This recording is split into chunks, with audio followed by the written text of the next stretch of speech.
los Andes. Quiero verlos en el mar. Quiero verlos en las pampas. Bueno, ustedes habrán visto que había una vía, cuando íbamos recién por 72, que se abría. Esa vía servía para descargar en los depósitos que estaban en aquel sector, que bueno, ahora fueron totalmente desmantelados, y luego volvía nuevamente a esta zona. Por acá. Y entraba nuevamente en esta zona. Sí. Vamos a parar. O sea, la vía hacía así, entraba a los depósitos, descargaba y volvía nuevamente a esta zona. ¿Sí? O sea que viene por acá. Venía por esta parte, que es lo que están viendo ustedes ahora. Parece que hubo un problemita de tránsito aquí.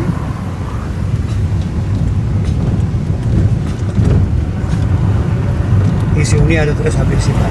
Y ahí se unía nuevamente a la traza principal, que es lo que Ahí estamos. está la garita que es de los cambios. Y esa es, como dice acá mi amigo Beto, esta es la garita de los cambios, que bueno, ahora hay gente viviendo, ¿no? ¿Sí?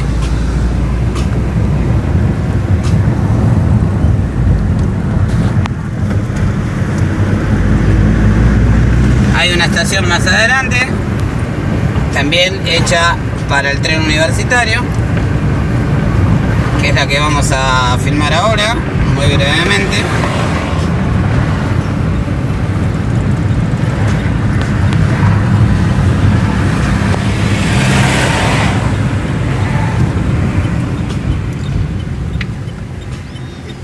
Que es la estación que ustedes están viendo ahí enfrente, ¿sí? Ahí le puse. Pausa. Ya está, no. ¿Eh? ¿Filmamos o no? O de frente, dele. Esta es la última estación del tren universitario. Estación Hospital San Juan de Dios. Y acá se termina, ¿sí? Hagas un compañero para que se vea mejor. Si no, bajamos. ¿Sí? Lo que ahora vamos a hacer es ir a buscar el empalme. ¿Sí?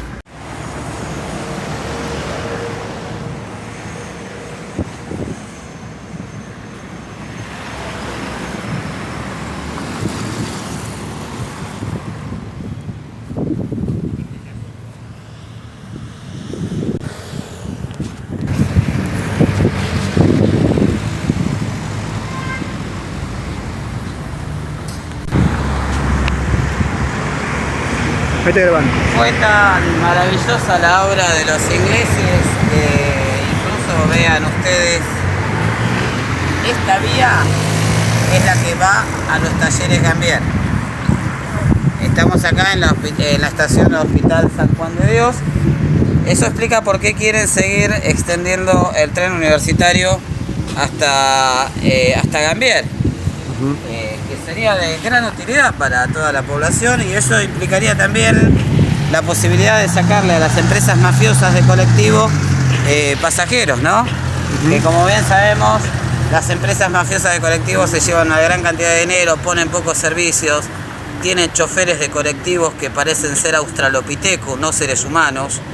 Bien, muy diferente el trato que tiene el ferroviario con las personas, con los pasajeros. Bueno, lamentablemente con respecto a los choferes de colectivo,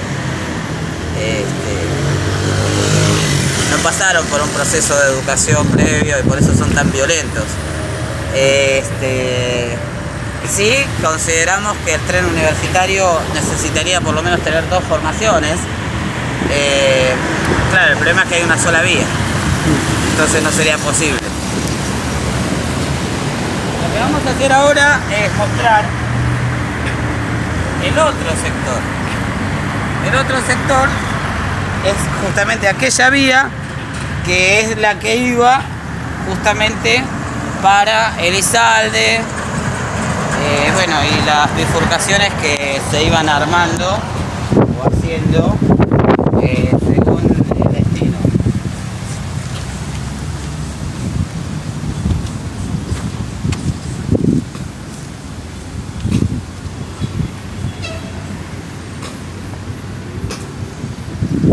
Aquí tenemos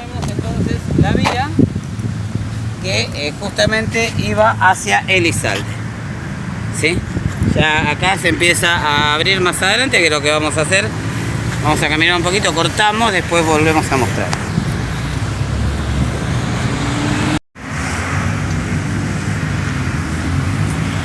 Bueno, aquí lo que estamos viendo es un parquizado muy bien cuidado, muy bien trabajado.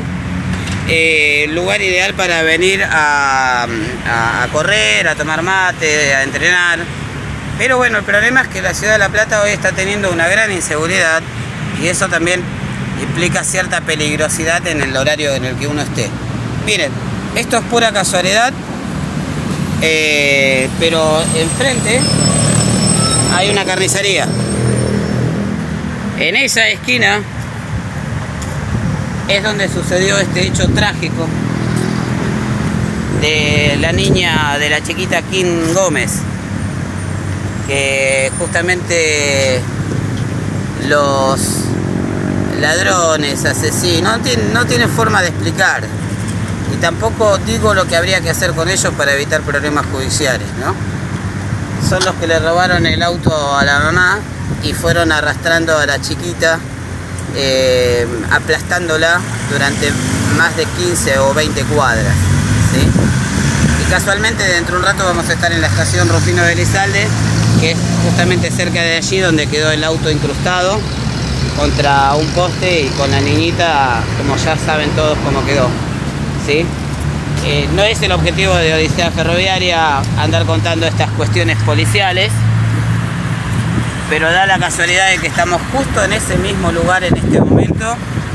En realidad nosotros lo que estamos haciendo, como bien saben ustedes amigos de Odisea, es un trabajo sobre la historia del ferrocarril, pero lamentablemente la muerte del ferrocarril a través de las diversas políticas nefastas de los gobernantes hicieron que estas ciudades se colapsaran de personas, y la lógica es que no hay la cantidad suficiente de trabajo, y eso es un caldo de cultivo para los narcotraficantes, que son asesinos y que deberían ser juzgados por delitos de lesa humanidad. El problema es que tendremos que juzgar jueces, fiscales, policías, comisarios, porque están todos metidos en ese negocio. Y entonces esto termina siendo un caldo de cultivo para todo tipo de delincuentes, incluso estos energúmenos australopitecos. Es más, los australopitecos, estoy seguro que eran mucho más evolucionados que estas dos larvas de 14 y 17 años.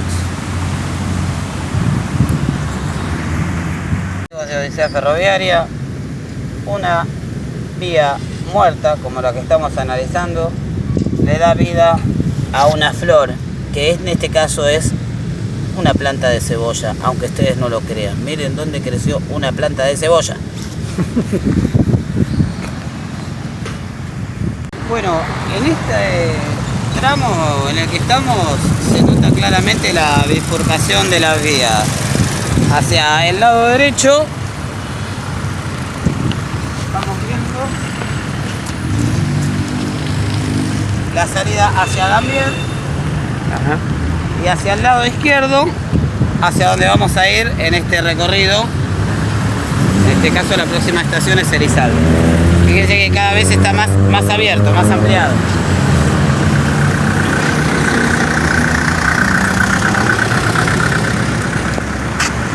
Cada vez se abre más. Bien.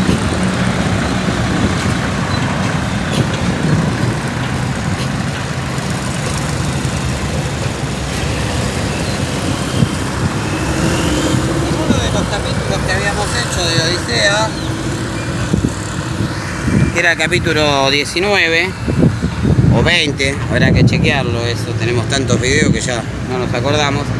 Habíamos pasado justamente filmando este tramo, pero habíamos pasado muy rápido con el auto porque no era el objetivo. Va, muy rápido. Pasamos sin parar como ahora que lo estamos haciendo más detallado. Acá van las dos vías. Aquí van las dos vías, ¿sí? Lo cual demuestra, a ver si podemos bajar sin matarnos. Demuestra claramente que acá teníamos dos. provincial, ¿sí? Y el Roca. Trocha angosta y trocha ancha, ¿sí? Roca y provincial. Bien. Una obra de ingeniería maravillosa, realmente.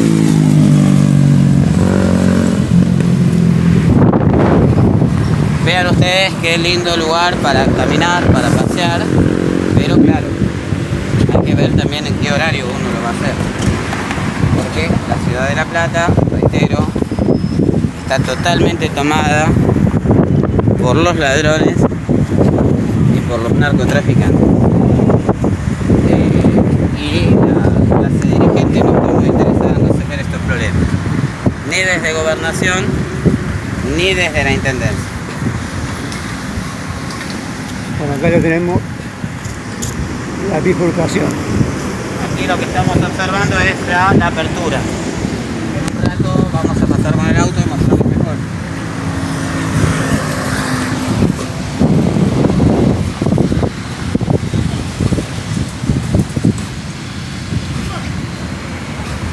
Vean ustedes cómo ya se ha abierto bastante, ha doblado la vía hacia aquel sector.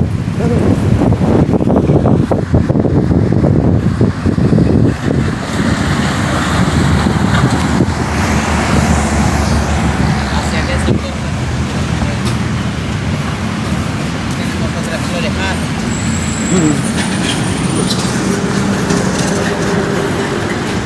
Y hacia aquel sector nosotros estamos yendo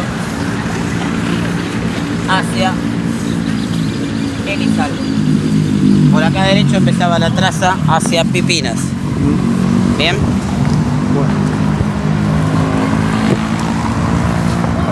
Cruzaba Avenida 72, también conocida como Circunvalación, y seguía hacia donde vamos a ir nosotros. hago pausa. Bueno, lo que ahora estamos viendo acá es justamente ya una gran apertura de la vía con respecto a la traza que venía teniendo junto con la otra vía, y nos estamos acercando a lo que era la antigua señal.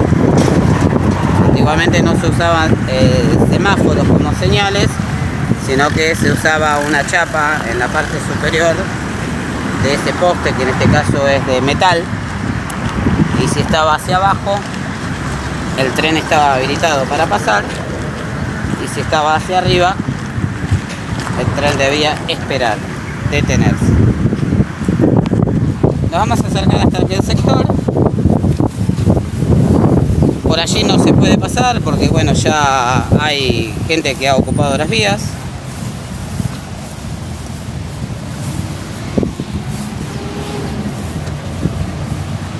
Vamos a tratar de acercarnos lo más podamos.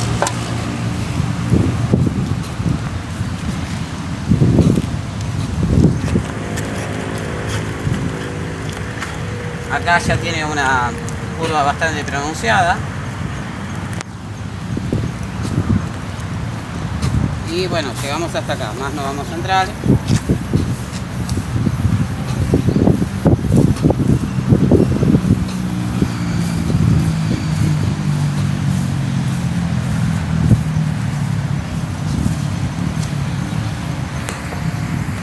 Se nota que es un camino que usa la gente, pero nosotros no lo conocemos, así que no vamos a entrar. ¿Sí? Y allá la vía se corta. Y ahí la vía se corta, pues seguramente que ahí hay casas construidas al costado de la vía. Así que bueno, en un ratito vamos a llegar a la próxima estación, que es Elizalde.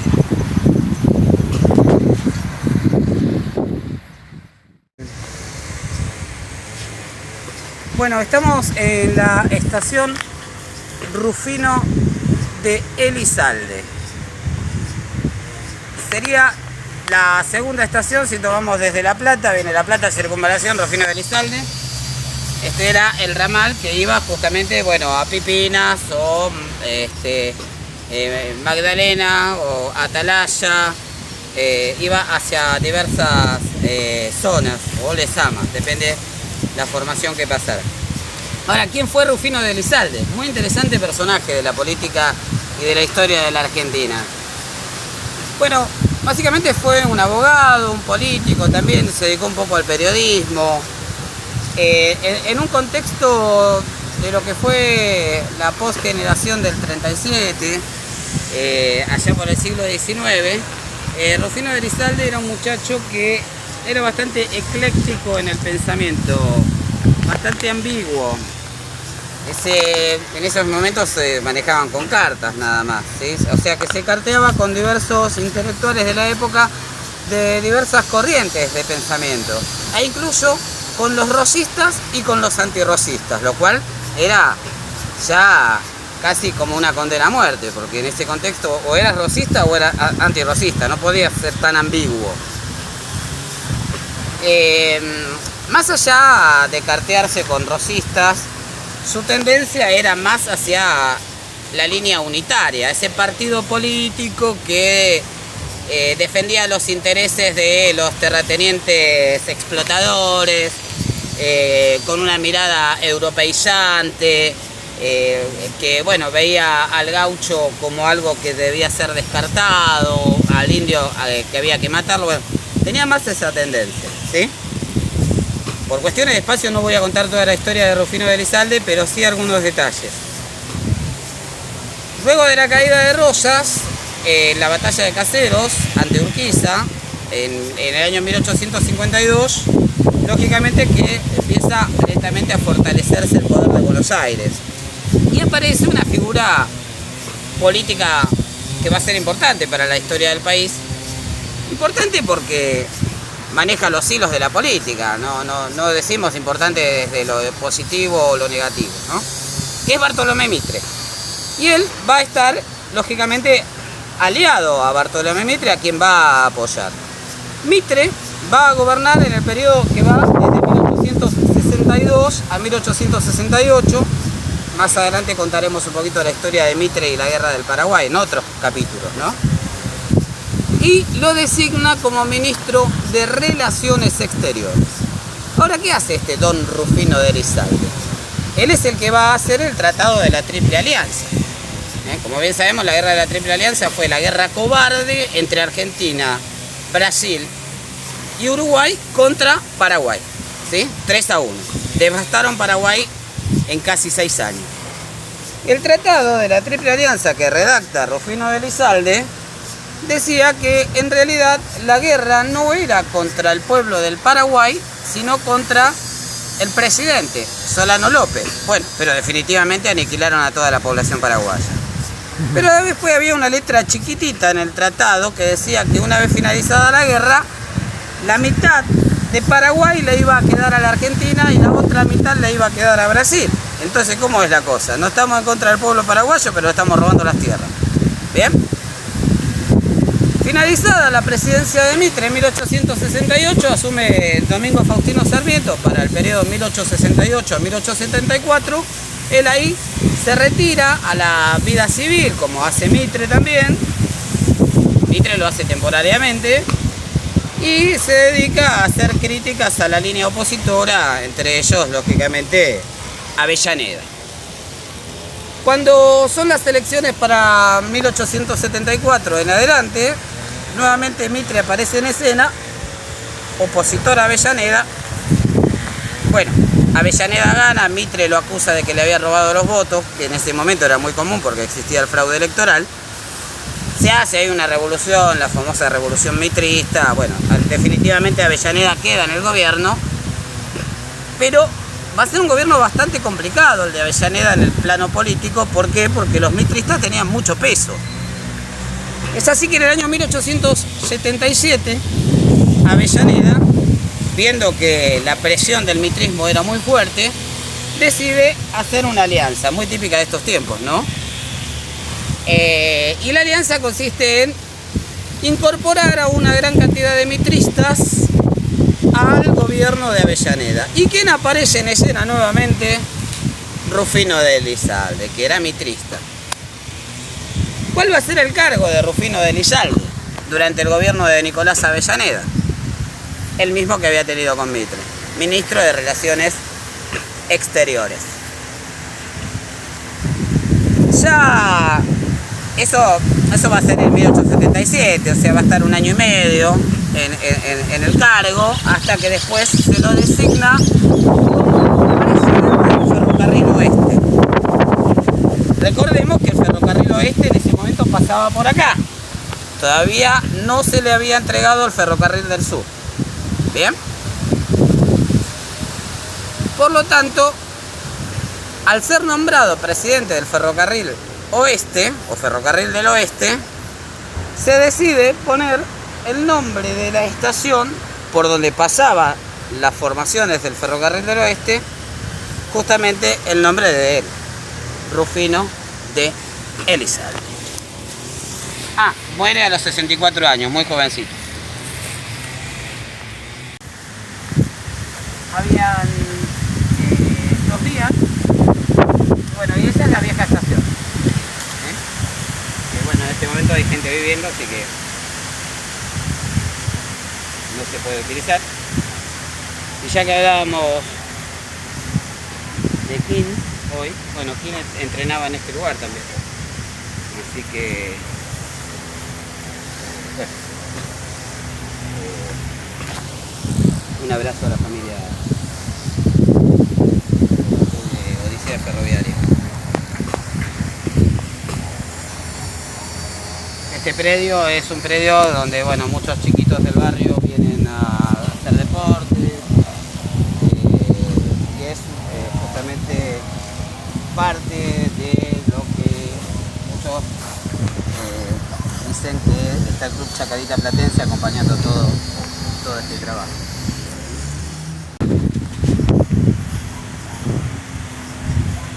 Posiblemente acá el playón ha desaparecido. Acá el playón desapareció por completo. De maniobra. El playón de maniobra desapareció por completo. Ahí está el viejo tanque de agua para cuando eran locomotoras. Por lo menos todavía se conserva.